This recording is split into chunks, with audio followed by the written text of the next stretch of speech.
kemarin kasus masalah Banjarmasin. Saya pas tiba di sana, saya bilang sama panitia, Ustadz gimana ceramah? Ceramah.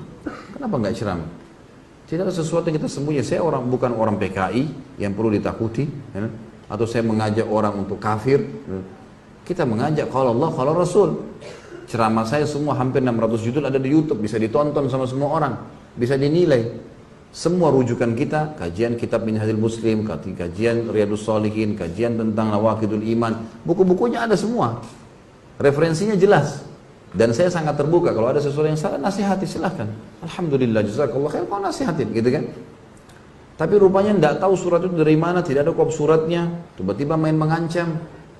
Ini semua hal yang sama sekali jauh dari adab kaum muslimin. Ya. Di Indonesia, teman-teman yang tanda tangan di situ, mengatasnamakan, gitu kan, mengatasnamakan lembaga-lembaga mereka, masa kalau Natal jaga gereja? Hah? Masa pemimpin non-muslim didukung? Masa pabrik sendal yang tulis lafzul jalalah mau ditutup kemudian mereka bela? Syiah buat acara dibela, ya. Ahmadiyah dan seterusnya aliran sesat banyak. Ahli sunnah wal jamaah ditahan. Dan apa haknya secara hukum pemerintahan, apa haknya gitu? Nggak ada hak syar'i. Kalau yang tahan mungkin aparat pemerintah resmi, militer pemerintah mungkin. Ini enggak sama sekali. Dari mana ini? Gitu kan? Tapi saya lihat subhanallah pada saat itu sudah terlalu banyak ya. Itu kemarin masa yang datang untuk hadir taklim saja, kalau dihitung-hitung bisa 10.000 kali lebih. Ya. Ada yang sudah nginap berapa hari dari Palangkaraya, dari mana-mana segala macam. Kemudian juga ada yang sudah nginap sampai 2 hari di situ. Akhirnya di tempat yang saya nginap, jazakallah khair Pak Haji yang undang itu, ngumpul semua ikhwah. Masjid tahu tidak datang, saya ditahu di sini datang semua. Akhirnya terpaksa saya buatin taklim di rumah. Tapi apa jawaban saya teman-teman sekalian? Saya bilang ikhwani.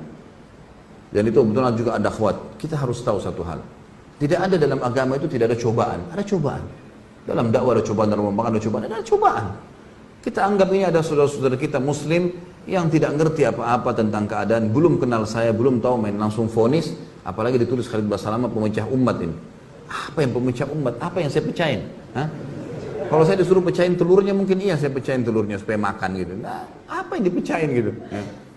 Jadi akhirnya ditulislah hal-hal yang tidak benar. Saya bilang jangan balas kebodohan dengan kebodohan. Ingat, saya minta antum dengan tenang, ribuan orang pulang, jangan buat keributan, jangan balas kebodohan dengan kebodohan. Sudah selesai, nggak masalah. Saya pun akan balik ke Jakarta, gitu kan?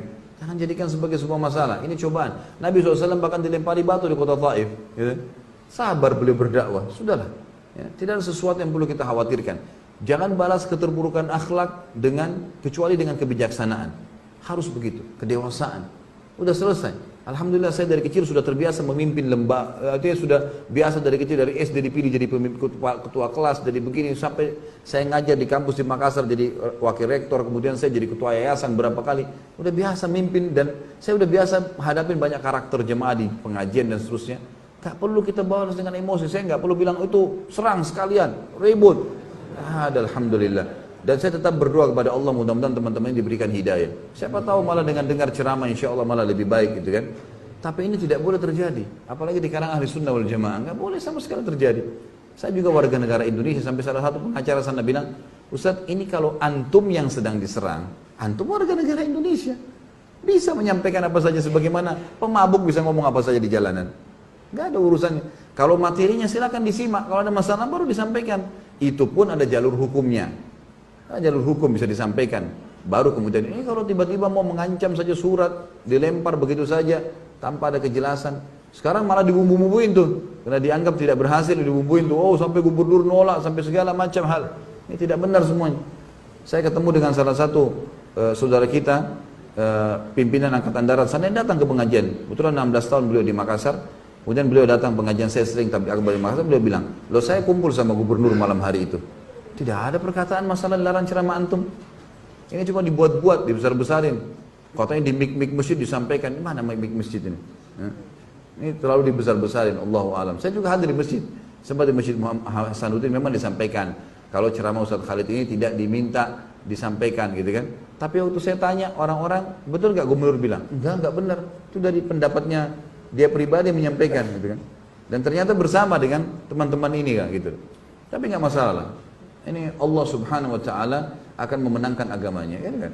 Yang jelas tidak ada sembunyi. Alhamdulillah sampai jadwal ceramah saya di Jakarta ada alamatnya.